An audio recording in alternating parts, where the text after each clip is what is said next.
Tape www.suividécole-au-sénégal.com. À École au Sénégal, c'est facile, tu n'as qu'à te connecter. Tape École au Sénégal, les leçons sont beaucoup plus détaillées.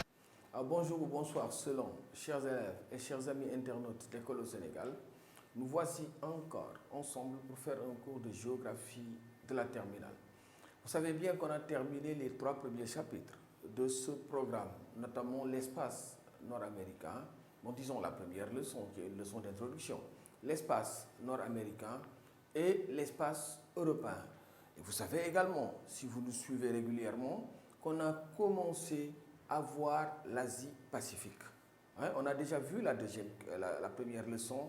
Et là, on verra la deuxième leçon de l'Asie-Pacifique qui va concerner le modèle économique japonais, caractéristiques et problèmes. C'est le titre de la leçon qu'on va voir aujourd'hui. Je répète, le modèle économique japonais, caractéristiques et problèmes.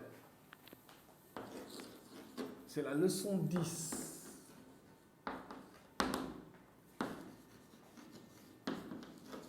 Le modèle économique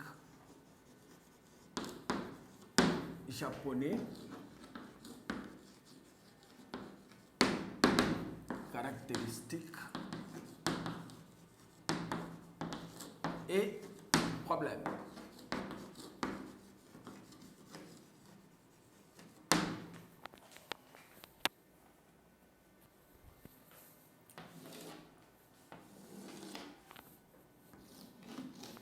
Introduction alors.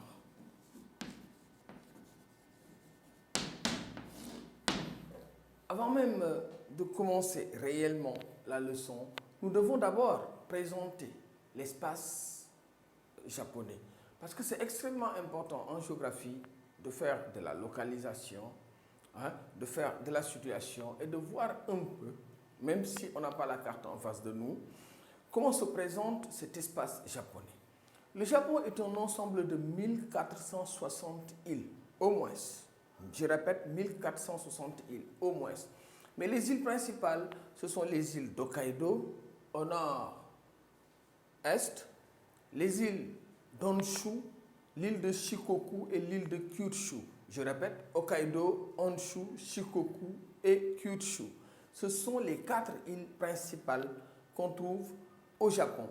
Et le Japon, à travers de l'autre côté, disons, de la mer de Chine, le Japon fait face à la Russie, à la Corée du Nord, à la Corée du Sud, mais surtout à la Chine. Surtout donc à la Chine. Alors, donc on va introduire cette leçon puisqu'on a présenté l'espace où se trouvait à peu près le Japon et quels étaient les États qui étaient ses voisins. Il faut dire qu'en 1945, le Japon se trouve dans une situation économique dramatique au sortir de la guerre. Les installations portuaires sont totalement anéanties, de même que 29% des transports intérieurs. Je ne parle pas du potentiel industriel qui est extrêmement affecté, avec une capacité industrielle réduite à 60%. Le Japon perd ainsi son empire, toutes les colonies que le Japon contrôlait, ce qui le prive de son approvisionnement en matières premières et en produits énergétiques. Vous comprenez bien, quand un pays est industrialisé, il a forcément besoin de matières premières et de produits énergétiques pour faire tourner son industrie. Et en moins de 40 ans, hein, après 1945, le Japon a su se reconstruire jusqu'à devenir une des plus grandes puissances économiques mondiales.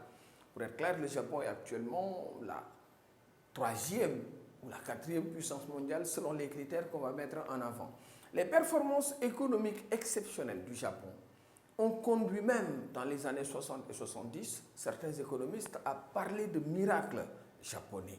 On a parlé de miracle économique japonais. Et en vérité, le Japon a su développer une économie fondée sur des principes du libéralisme, accompagnée de stratégies et de réalités propres qui sont très pertinentes, ces stratégies et ces réalités-là, par rapport à ce que le Japon représente en Asie. Vous comprenez bien. Donc, on va commencer la première partie de notre leçon, les fondements de l'économie japonaise. Grand 1 donc, les fondements de l'économie japonaise.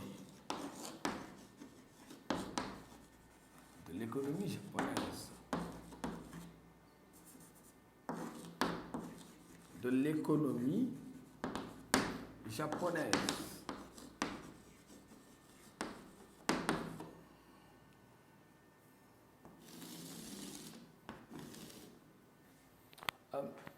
L'économie japonaise est surtout fondée sur les principes du libéralisme.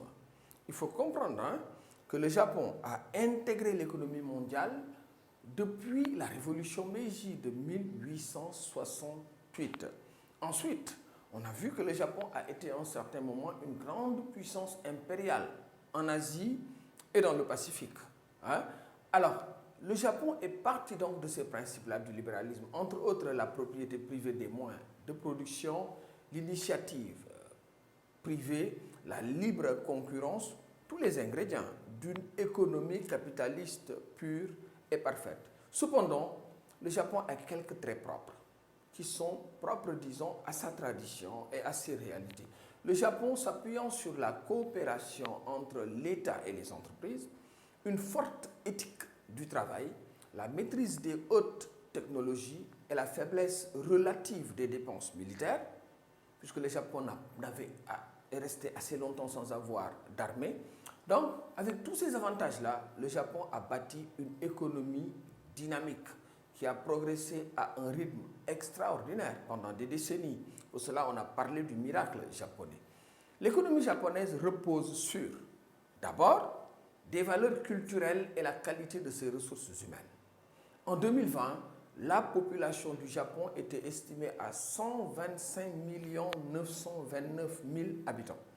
Et les Japonais accordent une grande importance au travail, à la discipline et au respect de la hiérarchie. Mais aussi, les Japonais bénéficient d'une éducation et d'une formation efficace et de qualité.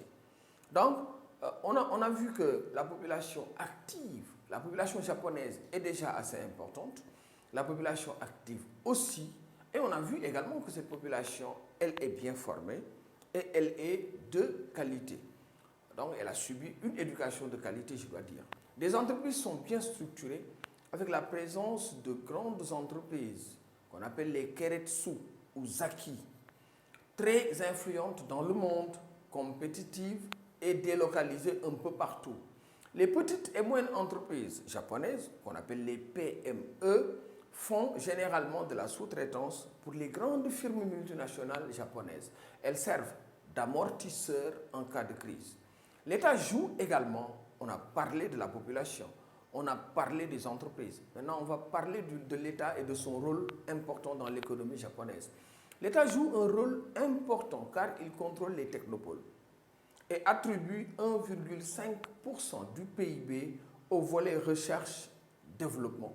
En effet, l'État consacre des sommes colossales, 339 milliards de dollars en 2012, à la recherche-développement afin de doter l'économie d'une grande capacité d'innovation et de maîtrise technologique.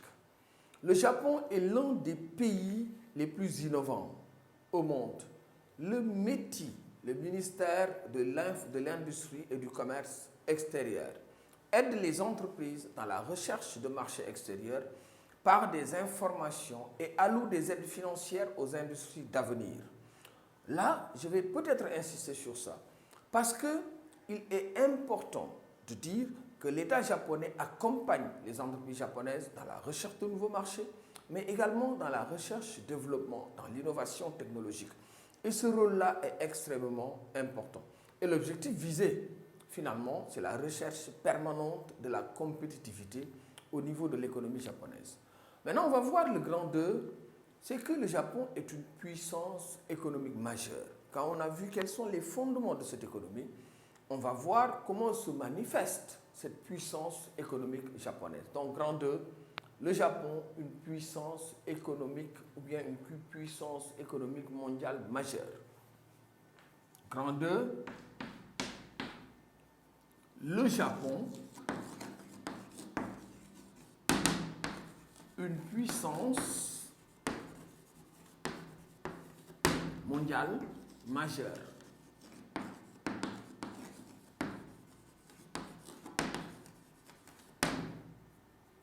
That